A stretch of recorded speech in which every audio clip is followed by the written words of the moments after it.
no one from the administration has laid out the imminent threat that was supposed to be taken care of by this.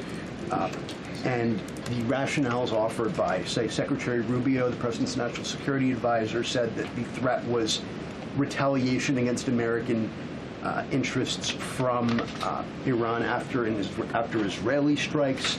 The president says it was his own feeling that Iran was going to attack.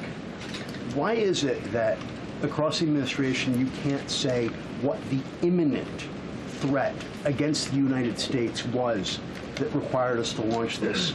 And also, Prime Minister Starmer told Parliament today that his reason that he didn't allow the use of British bases was that he was not satisfied that there was a lawful basis and a viable, thought-through plan. Was there an attempt to provide the UK government with a legal basis for these strikes and a viable, thought-through plan? To the first question, I completely reject the premise of your question.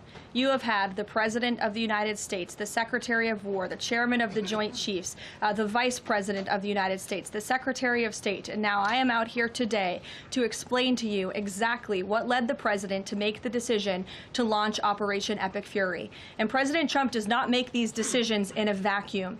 This decision to launch this operation was based on a cumulative effect of various direct threats that Iran posed to the United States of America, and the President's feeling based on fact that Iran does pose an imminent and direct threat to the United States of America, based on the fact that they are the world's leading state sponsor of terrorism, based on the fact that they were rapidly and aggressively building up their ballistic missile program to give themselves immunity within their country alongside their Navy, so that inside their country they could continue to create nuclear weapons and nuclear bombs, which would of course pose a risk to Americans in the region and even Americans one day here at home. And then another point on this is the President found that through these extensive, exhaustive, failed negotiations with Iran, that they were hell-bent on death and destruction. So again, the President was not going to be just another president on a very long list who sat back and stood by